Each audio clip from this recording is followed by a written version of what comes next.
And welcome into the Legislative Lounge. We want to, give a big shout out to all the people listening today. We love you guys, and we thank you for joining us today. We do have a special episode here today that we're going to dive into, but my name is Nate Big, your host, or Nate Bigelow, by my handle. And then we also have Mike Bayles with us as our co-host. How you doing today, Mike? It's a beautiful day here in Arizona, like always. Absolutely. So, as of today, we do have a special episode, like I said, where it has to do with the importance of our children.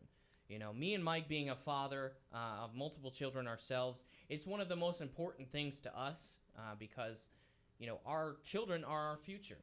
Without, investing into them, protecting them, it is, where's our country going to be at without them, right? And the most important thing as a father is making sure that our children are safe at all times. It's one of the biggest things in our minds that, we don't really know a whole lot of, at all times where our children is, where their safety is, especially if you take them to school or to different programs where you're not at in different areas. So it's one of those things that's always on your mind, and especially when you go to school, because that is a place of where it should be a safe haven, an area where they're educated, an area where we can trust the administration and the teachers to protect our children, because they literally go to school for years on end to help advocate to our children the understandings of not only math, arithmetic, and things like that, but they also invest their own personal time into them about life. But the problem is you've seen too many politicians and too many people getting political in our school system that's allowing avenues like VOCA funding here in the state of Texas, which, if you're not familiar with, is the Victims Against Crime Act that was instituted back in the late or mid 80s or so, which at first was a great program, right? And you always know the saying, the path to hell is paved by good intentions, right?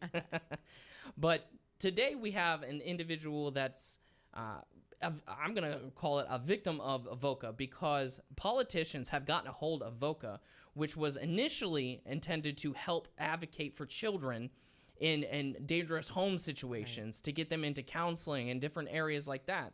However, now it's moved into a completely left avenue that's involving the absolute disconnect with parents and allowing counselors to advocate to children about gender change, yes, and pharmaceuticals. And we're going to hear from a mother today that had a run into it that has altered her life. So we want to welcome Alexandria Butler here. Thank you for having me. Absolutely. So, tell us a little bit about you. We don't have to dive right in, but just tell us a little bit about you and what you've experienced through all of this. Okay, so I have 6 children, okay? I've been married a couple of times. I've got a past, so I haven't been saved all my life, but I tell you what, I'm real serious about the Lord now, Absolutely. And my principles, I stand with the conservative principles, so anybody want to know what side I'm leaning to, definitely towards the right, because, God is number one in my home. After He sorted out my past and getting me into a place where, I can be healthy and balanced in my mind, not so much, not so toxic. I had some growing up to do, and there's no real, book that comes with raising children. You're just kind of ambling through this thing, taking it day by day, trusting God, just doing your thing, but for a while I had my kids out of school because I just wasn't really sure how I felt about my children being away for 8 hours a day and somebody just having so much of an impact on them, Right. But then when, and there's different things that happen. We were going through a divorce, and Satan can often get in the midst of that, and cause situations where maybe you're not as close to your children, or maybe you're away from your children, for a little longer than normal than you would be. You can't just helicopter over them anymore. They're going to dad's, and dad has control over there, and then when they come to mom's, it's a different story. So we go from the children being in, at this time I only have, I have 4 kids at that time. We decided to put the kids back in public school. I don't want to be too controversial. I'm anti-vax, so that in itself is an issue, getting kids into public school, because I had to do religious exemptions. Whenever some other kid who's vaccinated in the school gets sick with whatever illness it is, I have to pull my kid out during the gestation period. And, just there's rules that you have to abide by when you put your kids in public school. So that already kind of puts a target on you as a parent when you're enrolling your child in school. So we go from homeschooling to putting our kids into public school. The school has changed completely since I've been to school. I graduated in the year 2000. Things are a lot different. You know, they are not. Things have progressed, I guess is what they call it. Absolutely. I wouldn't call it. I would call it regressed, because I mean, why would I ever fathom that sending my child to school, a school that I'm always at, that I'm always getting calls from, because she has Asperger's and other stuff. So I'm always at the school, whether it's holidays and all that. I'm that parent, right? But why would I ever think that my child is secretly going to counseling because they want to be a boy?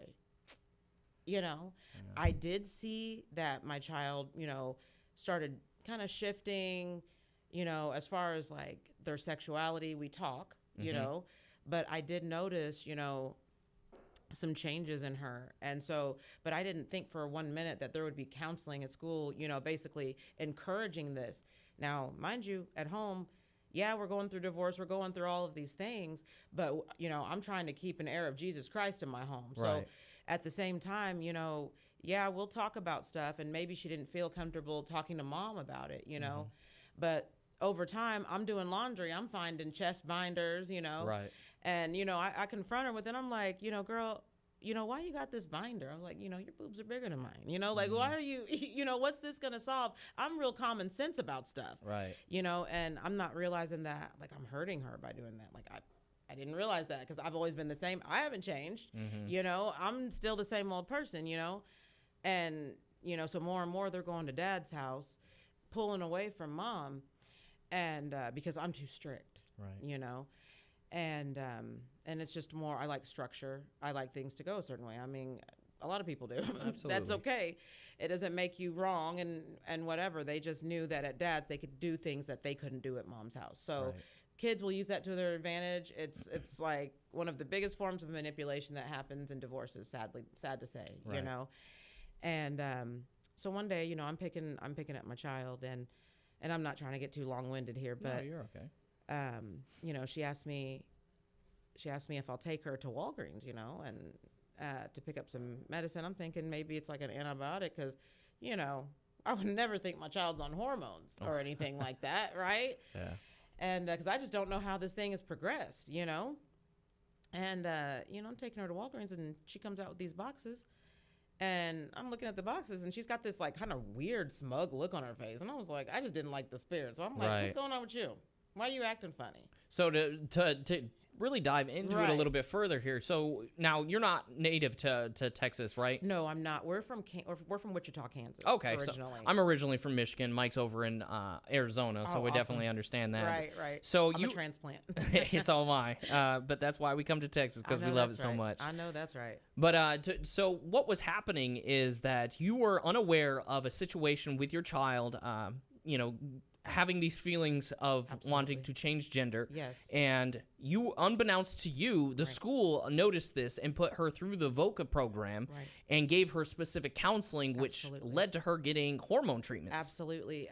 And come to find out, they also had linked her up with a counselor outside of the school that was very LGBT, that gave my child the option if they could include their parents or not. And so I had no idea about this, and by law, they're not required to tell you, because my child is a victim of religious persecution now. They change the definition of like what abuse is. You don't actually have to like hit your kid and all of that, but once they learn about the areas in which they can be a victim, they begin to use that against you in a sense. They'll say that they're not, right? And that's where the gaslighting is where, we're not hiding anything from you. We're just protecting the child, the best interests of the child. Well, excuse me, the best interest of my child is not going through some counseling where I don't even know what's being said. I don't know what thoughts you're putting in her head. She's a child. She's a Right. kid. Like, she's very impressionable. She has Asperger's. You know, they don't understand social cues very well and who's really their friend and who's really not. They don't get that kind of stuff. And so, you know, she's going to not just counseling at school, but also counseling outside of the school through a free program in Kansas called ComCare. So there's this pipeline from the school to external resources that they then find people that will, because who is signing for the hormones? Like, who is Right. writing this prescription? What doctor are you seeing? Your parents don't know. It's not on my insurance documents. It's not anywhere. I have no idea you're being seen by a doctor. Right. And I know Mike and I, you know, having a little bit of, you know, knowledge, having grown up in a medical household, and Mike being, you know, through training of military and whatnot, can take a look at that, and it's like, absolutely, who is this physician in the Right. school that's providing a you know, on all intents and purposes, a biological changing medicine? Right. That doesn't make any That's sense to me. It's not just that part, right? You're also going to run into a legal conflict Yes. because there's one legal aspect of it where they're probably going off the doctor-patient confidentiality aspect, but they're totally disregarding the fact that a child is a liberty interest of the parent until that child is Absolutely. 18 or becomes emancipated or what have you. Absolutely. And that could actually bring up what could be a class action lawsuit against the state government. Absolutely. Oh. Absolutely. And I don't know the language, you know, like, I don't know how they define these things. I know that the parent is basically has no rights. This thing has been weaponized, I believe, against the parent, so that, and not just all parents, because some parents are like, okay, well, what do I got to do? They give in, you know, what do I got to do to get my kid back? I'm not that parent. You know, Right. I'm gonna stand my ground. Look, Right. I had a daughter, not a son. You know, I started getting, you know, from my child, ultimatums like, if you don't refer to me as your son, then I don't want you in my life. And I said, well, sorry, sayonara. You're grown now. You're Wow. making adult decisions.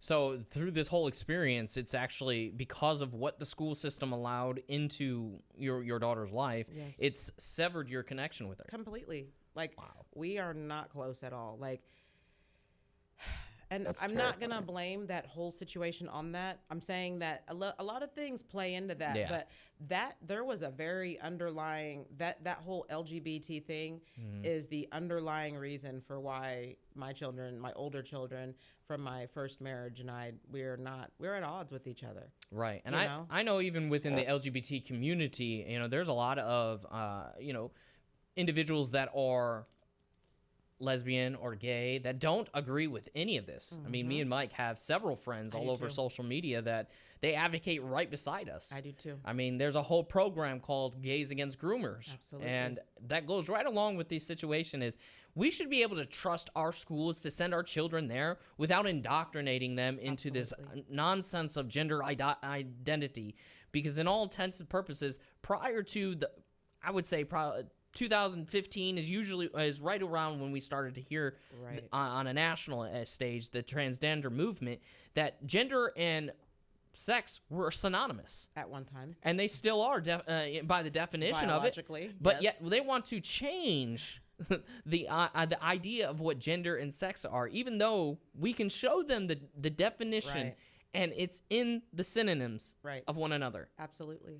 This is the craziness that we deal with in this world, but it's like there is some kind of it revolves me back to the movie Idiocracy. Have you ever seen yeah, I it? love that movie. I seem like we're It's on a documentary. Yeah, it's like it seems like we're on that pathway to that to be that here, and it's not going to take no 500 years like it did in the movie. No, we're here actually kind of now. Basically, I mean, this is, I'm shocked at the things that are happening, and I'm really shocked though at the amount of gaslighting and manipulation that they're doing with this vague language in these bills. Like, when you present these bills, they need to be very specific, because now we're seeing things that at one time maybe on the surface seemed innocent.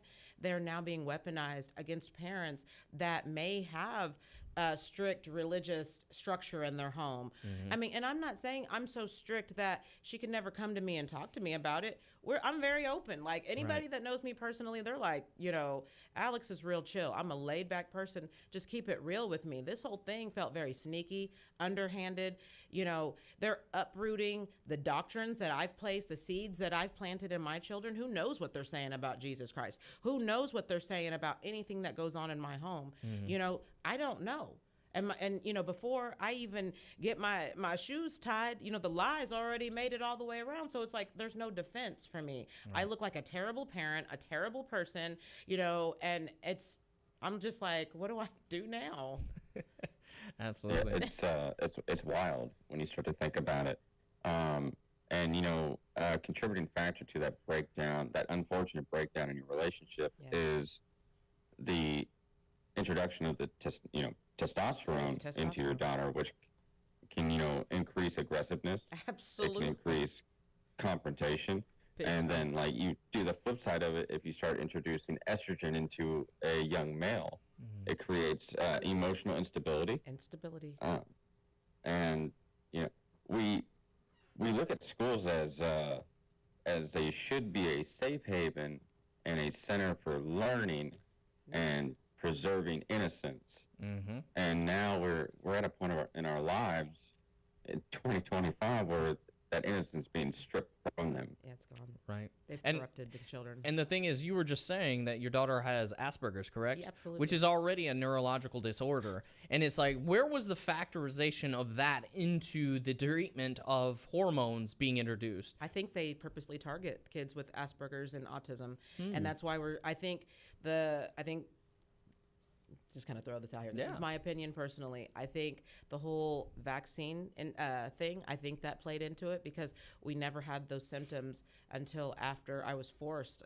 They basically bullied me into a vaccine because I was starting my whole anti-vax thing. And when I told my doctor, hey, I don't want to do any vaccines this time, I'm kind of researching, they were offended. Oh, absolutely. They sent against my beliefs. I told them I don't believe in it. I'm researching. Just give me some time. They sent 2 nurses in. Each had needles. And they stuck a needle in each of the daughter that we're referring to in this situation, each thigh. 6 weeks later, because it was like a knot in both legs for the whole 6 weeks. 6 weeks later, she has a seizure.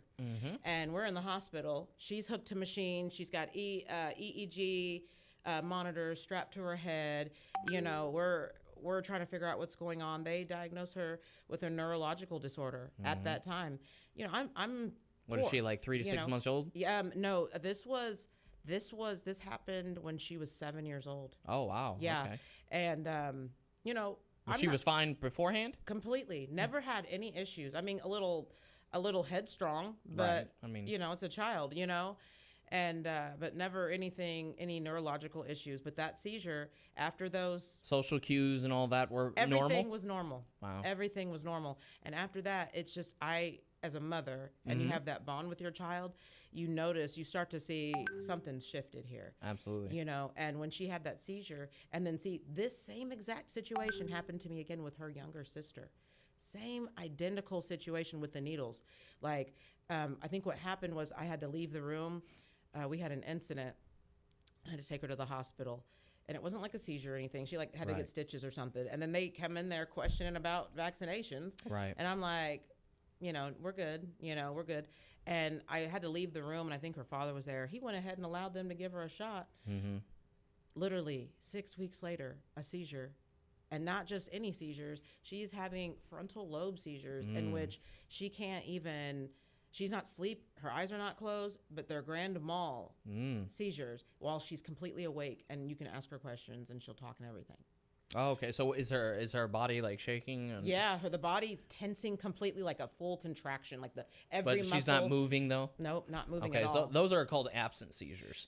It's where they're able to actually communicate. But it's right in the frontal lobe, but you'll see them just stiff up. Yeah. See, when this happened, they had no words for it. They were still studying this. Yeah, absolutely. Practicing medicine in this area. So they were like, I've never seen this. The doctor, we've got a team of doctors around her. We've never seen this, and they would not allow me to associate it with any of the Oh, absolutely not. And I could do a whole episode on this because you're gonna find this is my show, so I'll say it. I'm anti-vax, and I will be.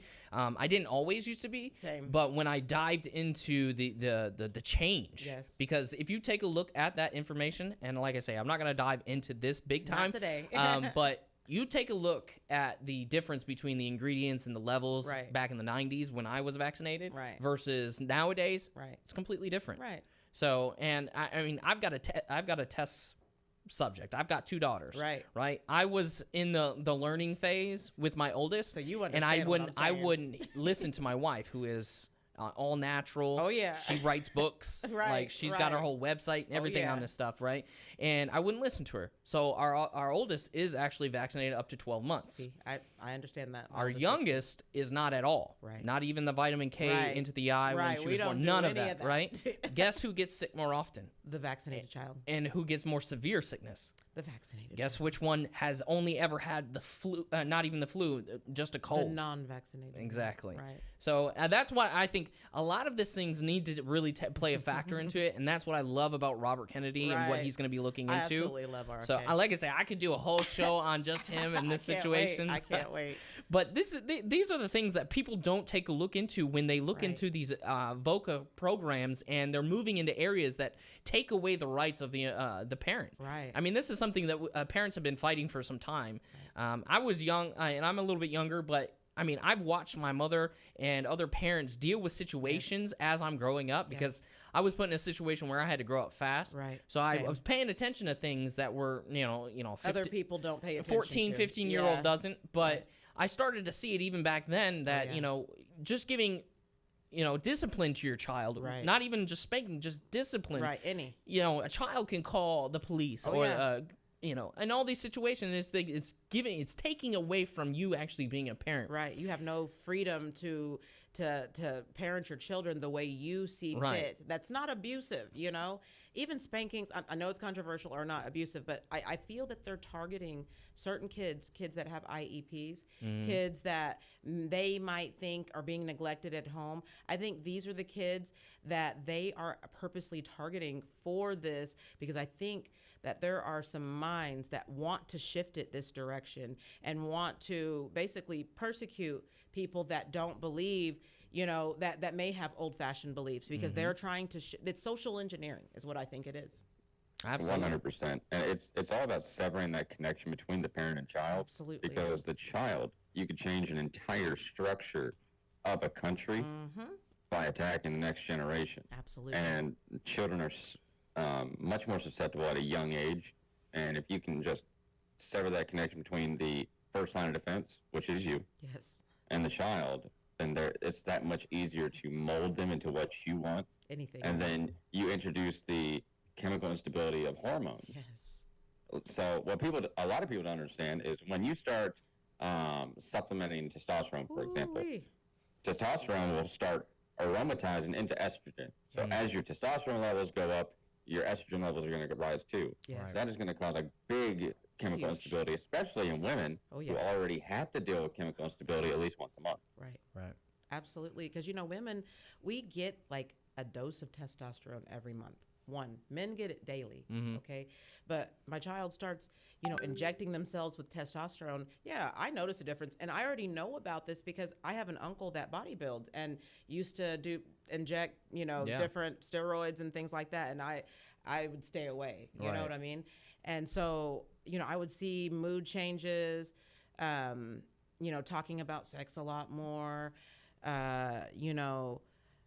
very, very angry, not knowing what to do with those anger emotions, a lot more physically forceful.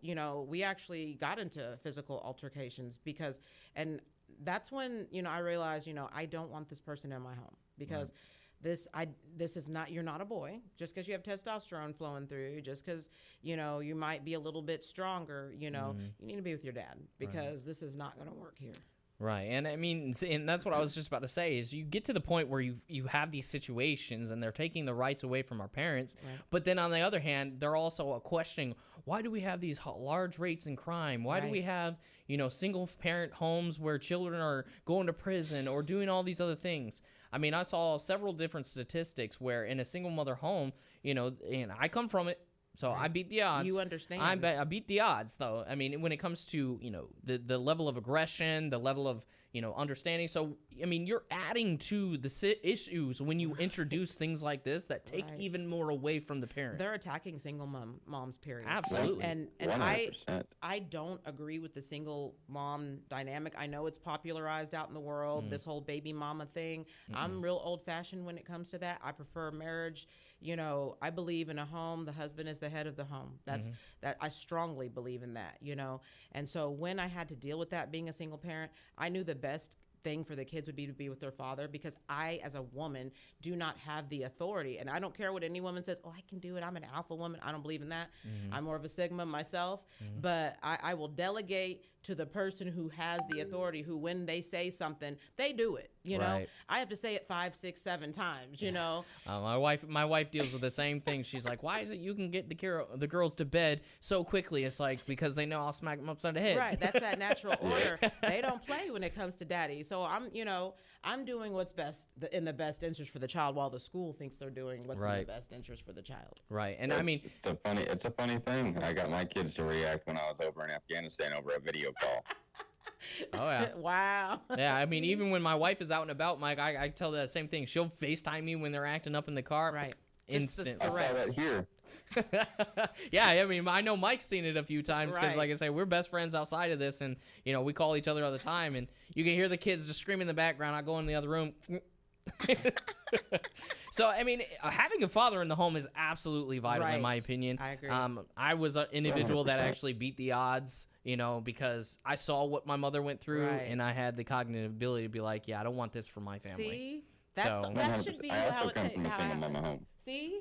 And Yeah, you I both also beat come the from a odds. single mother home, and it's a lot of stress whether you're a single dad or a single mom. Absolutely. And when you're having to shoulder both responsibilities of nurturer and disciplinarian, it's so much added stress, and you are the singular line of defense, where in a two-person house or two-parent household, you have two lines of defense. Absolutely. And that's vital for And children. and unfortunately, it's so much more physically and mentally imposing if a father is in the home Absolutely. for those destructive forces to come against. Right. Absolutely. And I mean, in society, it's just it makes avenues for several different things. Like the biggest thing in the news right now is the whole Epstein, right? Oh, yeah. I mean, that's in regards to child trafficking. Children. I mean, you're allowing these kind of monsters to come out with doing things like this, unfortunately. right. I mean, you could sit here and you can say, well, we're just advocating for kids that, feel different. It's like you need to get them the proper, I guess counseling, you could say, Right. to advocate for that. And it's like, because when you do that, you open them up to people that first of all, the parents don't know. Right, We don't know have no who idea. they are, Right. and we don't know their credentials. We Right. don't know their intentions. Right. And it could be somebody that, unfortunately, does things with children that Why they are shouldn't they be. so focused on sex? Like, this is the thing. When I was in school, yeah, we felt those hormones. Like, you want to start doing stuff you wasn't thinking of when you were Right. a child. But the thing is, my grandmother, that's who raised me. She would say, well, why, you need to be focused on your studies. You need to be focused on getting your driver's license. Absolutely. You need to be focused on all of these things. And if you notice these individuals that are so focused on their lifestyle and their sex, like, my daughter still doesn't drive a car because they are so focused on this other stuff that's just not important in the scheme of life. Like, none of that. You still have no driver's license. You still barely know how to answer the front door when somebody comes knocking. You barely know how to swipe a debit card. Like, these life skills that you avoid, like you ignored because you were so focused on this.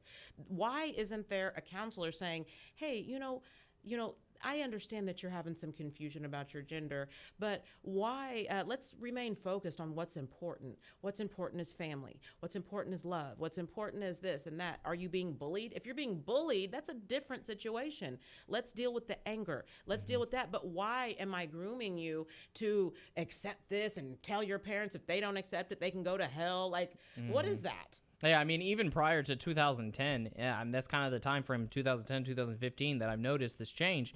And prior to that, this kind of situation was a mental illness. It was Yes, deemed a mental it still illness. is. And I mean, even today, in the medical books, it still is. Gender dysphoria. Exactly. But I mean, it gives avenue to other different things, like the whole situation with Title IX. I mean, we saw a big blow up between Donald Trump, President Trump, and the governor of Maine just the Yes, other day. that was good. And it was amazing. Yeah. The thing is they're still allowing women. I mean, it's almost like they say that they're advocates for women and and being strong women and all this, but they're allowing men like this to get into areas where they shouldn't be. Right. And they're dominating in these areas. Dominating women's spaces. I mean, the sports. Like, I've got 2 young girls. Right. And right now they're in a co-op because they're only, 5 and 8 when it comes to soccer. But when they get older, they're going to be separated in different sports. Right. But the thing is where's the advantage for them to be able to shine if there's a man out there that is biologically better than them? When it comes to sports, it's just a proven scientific fact. Women have got to admit the truth, and it's very similar to the line of thinking that I'm saying about men being in authority. Women have got to admit, look, we're the weaker vessel. Okay, even a man my same weight, even less weight than me, can whoop me. Okay, he's physically going to be more adept than me, muscular. He has his bones, the way they're created, the way his pelvis is, all of that. He's going to dominate me. Even if I'm at the top of my game. Okay, and this is something that women have got to recognize on get rid of this feminist idea, these feminist ideologies that, I can do what he can do. You might be able to do what a man can do, right? And you might be able to think differently and may have a better lean on your intuition than a man might have. But physically, we have to understand that we have to let men lead and have their own categories in that area and quit trying to allow men to steal from our children. Yeah. It's theft. Right, 100%. absolutely. And, I think we've lost something really beautiful here with the third wave feminism is there's so much opposition between the 2 sexes / genders. Yes, I hate it. When in reality, we're supposed to be complements of each other. Yeah, we harmonize. Yes, where I'm good at something, you're supposed to be good at something else. Right. Where I'm weak at something, maybe you're stronger at that aspect. Oh, yeah. We've lost something that is truly beautiful, and that complementing of each other goes hand in hand with raising the next generation. Absolutely. And honestly, this can really get into the household talk too, because having broken homes is what's leading to all this nonsense. Absolutely. Like for me and my wife, we couldn't be more polar opposite with our reactions, how we interact. Right. I mean, all our core values, our beliefs, and even politics, they're all the same. Right. However, how we approach it couldn't be more polar opposite. Right. My wife is the loving, caring, sweet-hearted, shy more. So individual, and me, if you're stupid, I'm going to tell you. Right. That's the kind of guy I am. Straight from the hip. And we've clashed heads a lot. Don't get me wrong. I mean, but the society has made it so easy to break up marriages that they don't want to work at it. Right. Which is leading to all of this. I mean, it comes full circle. It is. So, I mean, you really got to start with the household. You do. Right? The man and the wife. Right. Me and my wife have had out many of times over the last 13 years that we've been married, because we got married young. I was only 18. She was just turned 20. Wow. And your wife is older than you, huh? Yeah, she is. Oh, go girl. And even though she looks much younger than I do, bet she's she got does. those good genes. Yep. But I mean, we have butt heads so bad. Right. But we made it up in our minds. We're like, hey, we both come from broken homes. Right. We don't want this for our kids. Right. And our kids are going to be better off for it. Right. Because even though we like to say, oh, they're just, hellions at home. And they're, how I introduce them to a lot of people, my wife hates it, is, oh, this is my oldest Aria and this is my demon Ellie. Because my youngest is exactly who I am. She's just outspoken, doesn't care. Right. But, you get to that point where, you take them to other places. Then you get compliments. Every time. Right. You're like, your children are wonderful. They're the most, respectful. And it's because, I'm a father and I stand up and I say, hey, got good roots. Like yesterday, my youngest is getting, she's just like me. So she says what's on her mind. Right. But that's kind of translated her being disrespectful to her mom. Right. And I don't say, hey, don't be disrespectful to your mom. Right. I make it known to them, hey, that's my wife. Right. Don't you ever talk to her like that. That's right. And that's how men should be. I agree.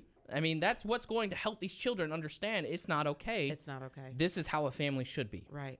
Because it'll start to Absolutely. eliminate this garbage. And that's where the pattern is 100%. set. That's where the pattern is set, in the home. And, that's why I started off talking about, divorce. Like that right there, that brokenness. And then, being able to be manipulated on two sides here, dad, mom, everybody being pulled, everybody wanting to be liked at the same time, but still having some form of structure, broken homes, that is where a lot of this stuff creeps in, and so that's why I take accountability, as a woman of God, I understand now a lot more than I did back then. I was raised by my grandmother. My mom, she didn't want to have anything to do with me, don't know who my father is, that leaves like a vacuous hole in you, where Right. you're always searching for love. And, it's just been, it's been difficult. And also, and I don't want to bring, like race into it because I'm not that person, but being raised in the Black community, there's a lot of hatred. Okay. And there's a lot of expectations. There's a lot of things and I don't tend to coalesce with that form of society because I'm not a hateful person. Right. I don't speak that way. I don't talk about people that way. I give everybody a chance. I don't view people by color, Right. and I don't say, oh, because you're white, this is how you're going to act, or because you're Black, this is how you're going to act. That all plays in, and this mindset in that community is like, oh, well, you don't need a marriage. Marriage is just a piece of paper, Right. but they go out and get money every day, and that's just paper too, Yeah. So it's like there's just a lot of hypocrisy and things like that. So that plays in, and I'm just grateful to God now that now I have this view of the home. So, should anything happen to my husband now, because he's old. My husband is 23 years older than me. And right now he's in the hospital. We're dealing with a lot, in our marriage. But we still try to set just physically the example for our children that we Right. have now that, I will never usurp authority over my husband. I don't care, what phase we're at in our marriage. I just don't because I'm old fashioned. Right. I wish more women were like that because what I see a lot is women always trying to take control. Right. Women are very controlling. We have that in us, but it's so we can run our households right, not to control our husbands. And so I really wish that more women would just kind of tone it down a little bit. And I hate, and it's just, talking about the man and the gender stuff that goes on, women just need to be softer and just let men take the lead. Right. Let them lead and don't try to control everything. Right. I mean, and there's caveats to it 100%. too. I mean, Right. you got to make sure you're picking the right man too. I Right. mean, that's the most important thing. Right, I mean, I right. was seeing my Yeah. mother. She was unfortunately had to go through 3 marriages. I understand. None of them were her fault. Right. Like my biological father was her first marriage. He screwed that up. He was the one that ended up in prison because of what he did. Right. And the next 2 were just absolute garbage men. So women out there, I understand the pain of trying to find a good man Right. nowadays, but you also have to have the intuition to say, hey, this guy, this guy isn't good for me. Right. So it That's is that. hard because there's so much pressure, and I know this isn't about this, but No, yeah. there's just so much pressure on women to be married. And so when a man says he wants to marry you, it's kind of like your brain goes like, okay, I'm gonna be married now, and you're not really thinking like this guy is not it, you're just thinking, okay, well at least somebody wants to marry me. Right. And then there's just so much pressure, like, oh well, it's up to the man to marry you, this, that, and the other, and so there's just a lot, you need There's to do a a lot show of on different that. aspects that you got to take into consideration with this generation. Like Right. we live in the generation of hookup culture. Right. So there's never an actual breakdown and discussion surrounding values. And I agree. then they get into these relationships and it fast tracks into marriage, and then there's that confliction of values. Right. And Quickly. for those that are listening that may be divorced or may have had a breakdown in their relationship, it's not the end. Right. If that relationship ends, right? I was married for almost 10 years. Yes. There are faults on both sides of my Right. the breakdown of my marriage, and ultimately, like what ends up happening, unfortunately, is that affects the children. And I have 3 does. children from my first marriage. I'm a dad to 2 bonus children with my new wife. Beautiful. We just got married in January. Oh, Nate, beautiful. Nate was there, and so the most important aspect is taking accountability of where you went Yes. wrong in the Yes. breakdown Yes. and trying to build a bridge of open communication between you and that other parent, and then any other, step parent that may enter the relationship or the equation, Absolutely. because Absolutely. it's all about the children. Yes. Right. Once you have kids, it's no longer solely about you. It's about Absolutely. fostering a productive environment for your children Absolutely. to succeed, and that comes with you taking accountability for your actions and maintaining an open line of communication and productive communication Yes. with all parties involved. Absolutely. And honestly, like, I mean, that is why, I mean, I know this is a little bit different from what we typically do on the Legislative Lounge, but honestly, it comes full circle Right, it's because full circle. if you're not focused on the home, you Right. get into breakdowns that allow for, like I say, these avenues, but then it gets into different areas. It You does. have individuals in the federal, state, local governments that are coming from these kind of homes and seeing the dysfunction, and it really translates to your everyday life. Absolutely. So fixing it in the home Right. is what's going to solve a lot of the problems. It is. Because you see the government incentivizing the Right. broken home. That's why I say they target them. Absolutely. They And target it's, them. 100%. I mean, it's one of those things that's just like when you start to see things like VOCA come into play. Yes. And you see how they're interacting with our children, with the whole LGBT movement in schools, and the indoctrination of gender studies, and Yes. all this other stuff for elementary school kids. You start to ask, how did we get here? Right. And honestly, in my opinion, it starts in the home. It started in the home. And it will. I mean, that's just where it is. Right. And we're reached a point now. It's not just the fear of hormones Yes. being given to our children without our knowledge. Yes.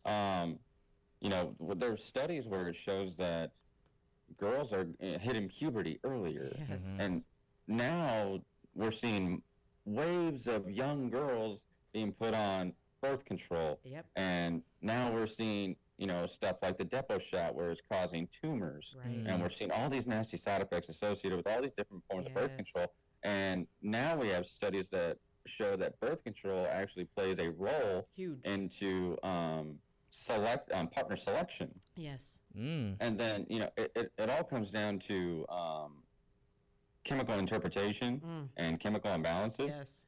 And birth control plays a factor in that. Huge. Supplemental hormones plays a factor in that. Huge. Your food plays a factor in that. Big Me and time. Nate love to talk about food. Oh, yeah. Yep. You see what So- they're Like, doing? people need to read, and unfortunately, I say this a lot. Over 20% of the American population is completely illiterate. 65% of the American population doesn't comprehend They don't above the sixth comprehend grade what reading they read. level. Yes. People need to read. One in They've dumbed 5 us down. adults is completely illiterate. Right. It's unacceptable. Absolutely. We need to prepare our next generation. And this is where we get into, like, we can pull this full circle to what we typically do on this, is getting into pieces of legislation Right. where you have people at all forms in the states, at the federal level, Right. it doesn't matter, just absolute nonsensical Right. type of legislation. We were just talking about one last week, Mike, where I believe in Mississippi and Ohio, correct? Yeah, so Mississippi and Ohio, where Democrat leadership was introducing a bill that would penalize men for having relations with a female and ending that relation, if you know what I'm saying. I'm Yeah, trying to be censored. Gotcha. Without the intent of procreating, that they want to inseminate the what they were, which is part of the problem. Mike, go ahead and tell us a little bit about that bill again. So, it's criminally targeting men for essentially discharging genetic material without the intention of impregnating the woman. Mm. And what's actually sad about this bill, and it started with Mississippi. Thankfully, it failed in Mississippi. Ohio's got its own version. Both read very similar. Okay, The hold on. bill states Mhm. Hold